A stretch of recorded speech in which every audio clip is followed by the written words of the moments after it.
Assalamualaikum warahmatullahi wabarakatuh. Hmm, Malam ini saya ingin membagi apa yang saya baca.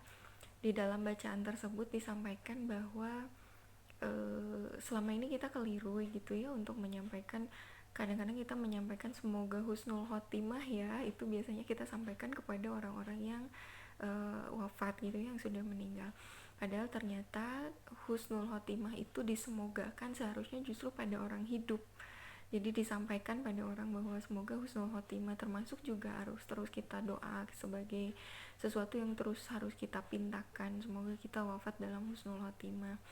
Husnul khotimah adalah kematian yang baik, akhir yang baik, bagaimana kita mengakhiri uh, hidup kita ini untuk kemudian melanjutkan hidup yang abadi selanjutnya.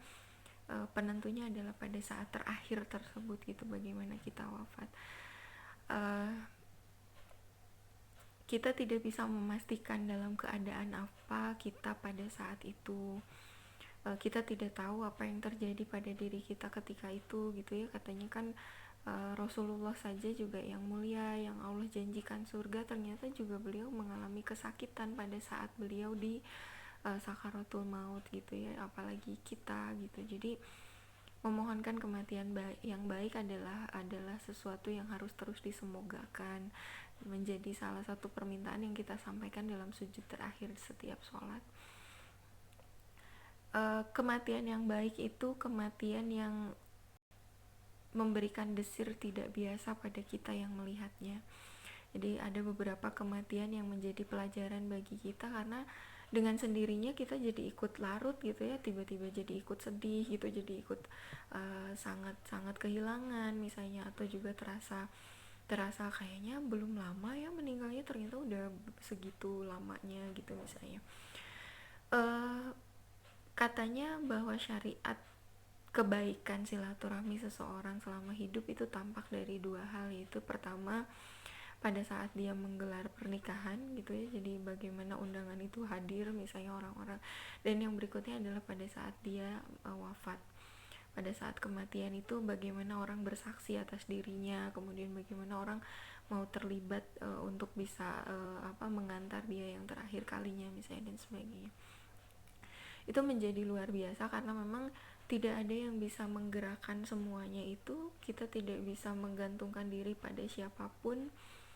Ya dari korban corona lah kita bisa belajar bagaimana seseorang gitu ya, disampaikan ada seorang petugas medis saja sampai telepon anaknya keluar ruangan mengatakan bahwa ini papa di dalam sesek gitu, tolongin papa sesek. Ternyata juga anaknya cuma bisa nangis karena nggak bisa ngapa-ngapain gitu.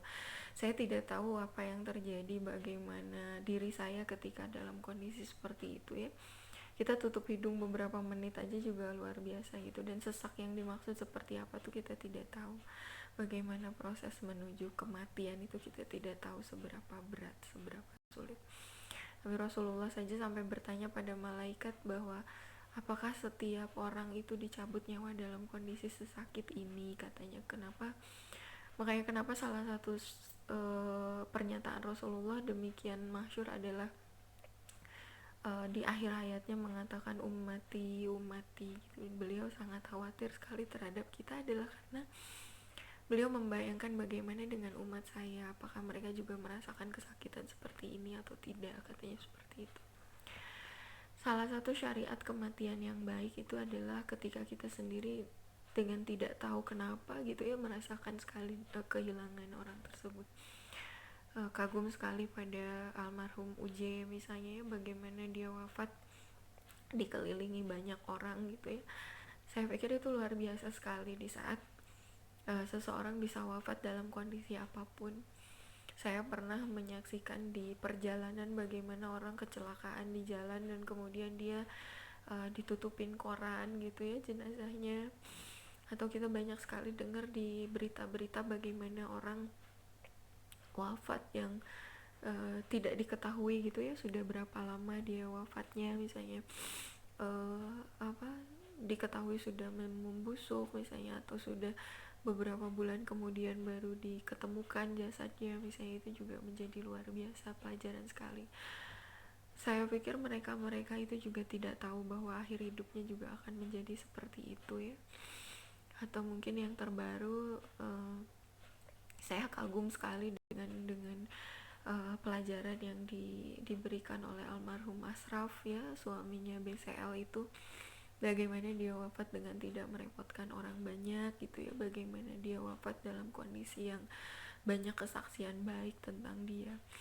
Secara syariat menurut keterangannya bahwa apabila dalam kematian seseorang ada 40 orang saja yang bersaksi, yang datang ke prosesi pengantaran jenazahnya, 40 orang, kemudian di antara 40 itu misalnya dia bersaksi dalam doa-doanya. Mungkin kalau yang sudah pernah mengikuti pemakaman akan tahu bahwa di dalam proses pemakaman itu akan ada pertanyaan dari pemimpin, Pak Kiai atau Ustadz biasanya akan bertanya, apakah almarhum adalah orang baik gitu. Kemudian semua orang akan mengatakan, ya kami bersaksi bahwa beliau adalah orang baik. Disampaikan dalam keterangannya bahwa di antara yang datang, misalnya dari 40 orang saja yang hadir, itu sudah terjanjikan bahwa yang satu orang bersaksi, satu orang meminta pengampunannya, itu Allah pasti kabulkan. Allah pasti menjadikan itu sebagai pertimbangan bahwa bahwa itu adalah orang baik, bahwa betul bahwa dia adalah orang yang kami saksikan kebaikannya, misalnya itu sudah menjadi ada jaminannya bahwa satu orang saja sudah pasti diterima. Dan ini luar biasa ketika kita menyaksikan bagaimana Uje dikebumikan gitu ya. Waktu itu satu Istiqlal gitu ya, sampai penuh sekali mengantar kepergiannya, menyaksikan bahwa bagaimana Uje begitu baik gitu ya. Kemudian pada almarhum Ashraf juga kita saksikan bagaimana tiba-tiba, saya masih belum mengerti sampai sekarang bagaimana saya yang semasa beliau ada gitu, saya biasa saja melihat Ashraf ini, tapi kemudian pada saat kematiannya saya diberikan pelajaran bagaimana semesta menunjukkan siapa dia sebenarnya, bagaimana anak-anak yatim bersaksi kebaikannya, bagaimana orang mengakui kebaikan bersedekahnya gitu. Itu luar biasa sekali. Dan dalam hidup emang kita tidak bisa kepada siapapun kita menitipkan diri. Tadi seperti saya bilang contohnya korban corona itu, para korban itu belum tentu tahu bahwa dia akan meninggal dalam keadaan seperti itu mungkin ya. Dia mungkin tidak mengharapkan meninggal dalam kondisi seperti itu, tapi pada saat dia wafat gitu ya, ada yang wafat dalam kesendirian gitu ya, kita tidak tahu apa yang terjadi dengan dia di dalam sana di ruangannya. Kemudian kita juga tidak tahu bagaimana dia kemudian diproses gitu ya, siapa yang mengurusi. Padahal katanya dalam saat sakaratul maut itu bagaimana dia berjuang, kita nanti akan berjuang mempertahankan akidah kita, keyakinan kita, apakah kita bisa tetap berada dalam keimanan atau tidak gitu. Makanya menjaga keimanan sampai dengan wafat ini kan menjadi sesuatu yang harus terus disemogakan gitu ya dalam doa-doa kita. Dan ini menjadi pelajaran sekali untuk kita tidak jumawa gitu ya, ketika kita melihat ada orang yang misalnya yang secara syariat adalah orang yang tidak baik gitu, banyak maksiatnya misalnya selama hidup. Kemudian atau mungkin ada orang yang berpindah keyakinan misalnya gitu, kita menghujat. Ada orang yang melepas kerudungnya, kita langsung menghujat dia gitu, padahal kita tidak tahu bagaimana dia di mata Allah gitu ya. Barangkali kesombongan kita itulah yang menunjukkan betapa tidak baiknya kita. Ketika kita merasa bahwa kita lebih soleh, lebih baik, ya saat itulah ketidakbaikan kita bermula gitu ya. Mungkin yang terbuka auratnya itu adalah orang-orang yang lebih baik karena dia merasa dia berlumuran dosa gitu ya. Sementara kita yang merasa sudah berkerudung ini mungkin nanti dosanya datang dari situ karena merasa lebih baik dari orang-orang yang kita lihat itu. Lalu kita sendiri juga belum pasti bagaimana kita bisa menutup hidup kita nantinya. Dan ini menjadi pelajaran sekali bagi kita untuk bisa terus mengevaluasi diri, mengaca diri kita sudah sejauh mana, untuk kemudian kita tidak bisa jumawa melihat semua orang uh, tidak lebih baik dari kita gitu, karena ternyata Allah itu katanya lebih dekat dengan orang-orang yang berlumuran dosa tapi mengakui dosa-dosanya, dibandingkan dengan orang yang baik tetapi dia sombong dengan kebaikannya itu. Dari almarhum Ashraf kemudian Uje kita bisa belajar bagaimana, dari almarhum Olga juga mungkin ya, Jupe gitu ya, Julia Perez, saya mengambil sekali pelajaran. Saya selalu terharu bagaimana atau mungkin kalau yang di Bandung gitu ya, anak Persib pasti tahu. Saya juga tidak terlalu tahu, tapi saya melihat bagaimana makam almarhum Ayi Betik gitu ya, itu yang katanya pimpinannya Bobotoh. Saya kurang paham sih, tapi saya menangis bagaimana sekumpulan orang gitu ya, masih yang tidak kenal gitu datang ke pemakaman untuk turut mendoakan gitu ya, untuk datang ke lebih dekat. Itu siapa yang menggerakkan kalau bukan karena amalan dari orang-orang tersebut semasa hidupnya. Jadi dari bagaimana jenazah COVID saja misalnya dimakamkan, itu kan juga bervariasi ya ceritanya gitu. Ada yang dimakamkan dengan uh, pasrah saja gitu, diurusi oleh orang-orang yang tidak kenal, bukan keluarga, bukan saudara, misalnya dikuburkan dengan kebaikan orang saja misalnya gitu. Ada juga pemakaman yang mengundang ricuh gitu ya, karena keluarga memaksa untuk memakamkan sendiri, misalnya rebutan dulu jenazah dengan polisi misalnya, atau dengan tenaga medis karena harus sesuai protap dan sebagainya. Itu juga jalan ceritanya beda gitu. Ada juga yang jenazah yang harus mengalami liku dulu, karena misalnya karena ternyata dia diperebutkan dulu atau mungkin ditolak dulu, mengalami penolakan sama dari warga dan sebagainya. Itu juga suatu yang harusnya menjadi pelajaran, karena ternyata beban sekali gitu ya, maksudnya beban itu adalah ketika kita memiliki sesuatu juga tidak menjadi jaminan kebaikan. Ada orang wafat kemudian meninggalkan harta yang banyak sekali, ternyata hartanya itulah yang justru menjadi beban gitu. Ketika dia sudah wafat, ada yang sampai dia harus diotopsi dulu jenazahnya, kemudian harus ditelusuri kembali amanat-amanatnya, wasiatnya itu apa, orang memperebutkan hartanya yang kemudian menjadi fitnah gitu. Makanya selain satu tadi kita memohonkan husnul khotimah, yang berikutnya adalah kita minta diwafatkan dengan diselamatkan dari fitnah gitu ya. Dan fitnah ini kalau kita di tahiyat akhir itu kan Allahumma inni a'udzubika min fitnatil mahya wa mamati wa min fitnatil masiihid dajjal gitu ya. Bagaimana kita berlindung dari fitnah selama hidup, fitnah dalam semasa kita hidup, fitnah ketika kita wafat, ketika kita dimatikan, kemudian kita di akhir zaman. Ya, akhir zaman ini kan kita juga sudah ya, akhir zaman yang sedang kita jelang ini, kita hidup di masa semua serba serba membingungkan gitu ya. Ada orang baik, kita tidak tahu apakah benar-benar baik.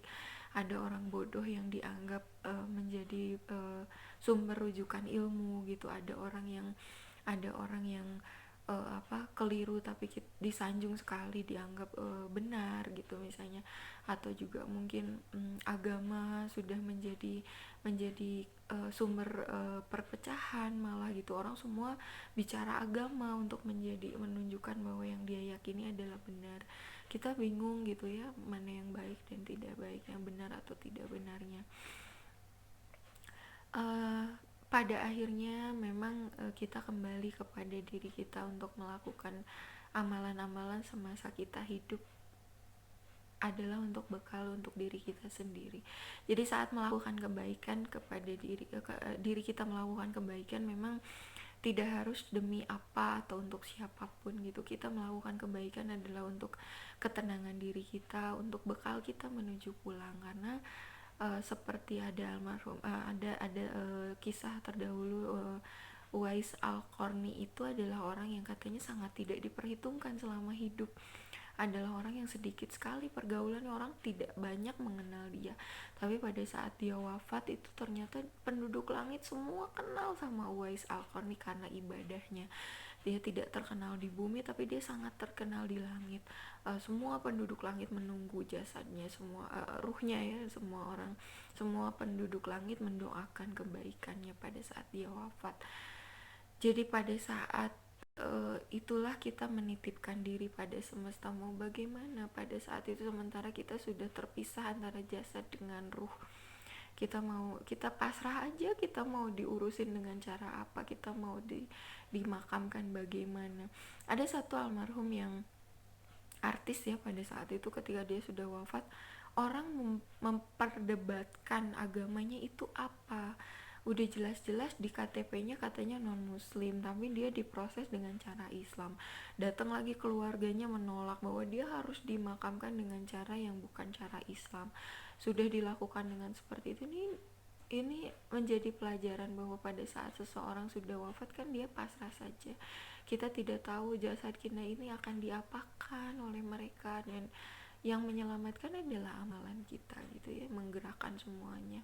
Seperti bagaimana almarhum Ashraf memberikan kita semua pengetahuan, pelajaran yang kita mungkin baru tahu pada saat dia sudah tidak ada. Bagaimana dia ahli sedekah, bagaimana pernyataannya bahwa saya ini bukan orang baik tapi saya ingin bersama dengan Rasulullah gitu ya.